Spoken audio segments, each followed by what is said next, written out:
Insulin reacts differently depending on the foods we choose to eat. Foods rich in refined carbohydrates and simple sugars, such as white bread, white rice, sugary cereals, cakes, they cause a rapid rise in our blood sugar and our insulin levels, leading to increased belly fat storage.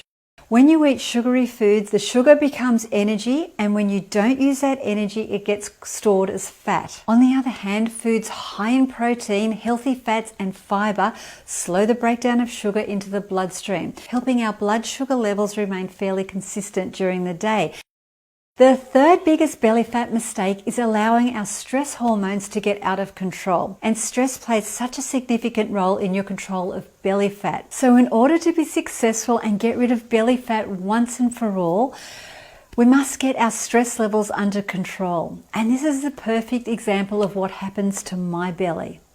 Calm, happy, life is good, and me with lots of stress. When you're under stress, your body increases the production of adrenaline, which signals the fat cells to release their stores of fatty acids into the body where they're used as energy. This release gives a sudden burst of energy, which is called the fight and flight response. This response was perfect in the day of the Stone Age when we had to escape from a tiger that was chasing us. But today's stresses are from work, quarantine, relationships, 24/7 news, and these stresses are all day, every day.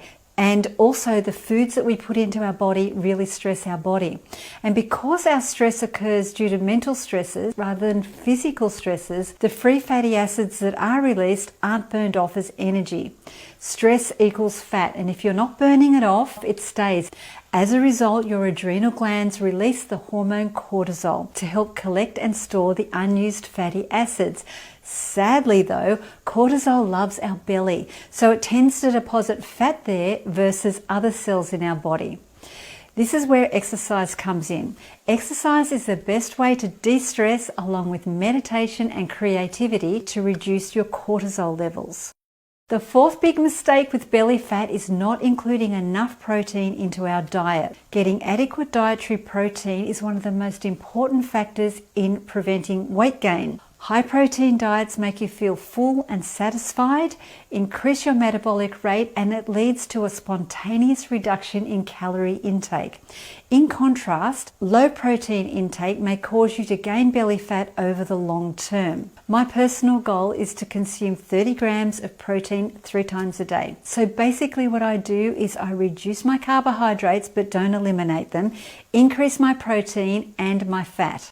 The fifth thing to be aware of is menopause. Gaining belly fat during menopause is extremely common. At puberty, the hormone estrogen signals the body to begin storing fat on the hips and the thighs in preparation for a potential pregnancy. Around the time of menopause, a woman's estrogen levels drop dramatically, causing fat to be stored in the abdomen rather than the hips and the thighs. It all squishes upwards.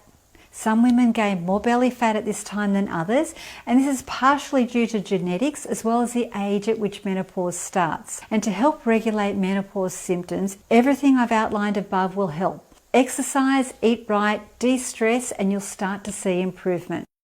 As promised, this is what it would actually take to achieve this body. This diet is very strict. As you can see, there's a lot of calories there, but there's not much variety. And you have to be super strict with it.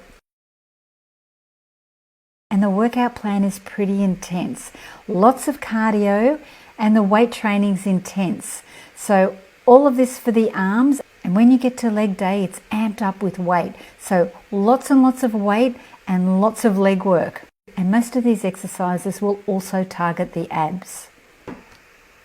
And please be aware that you would only do something like this, as extreme as this, under strict supervision.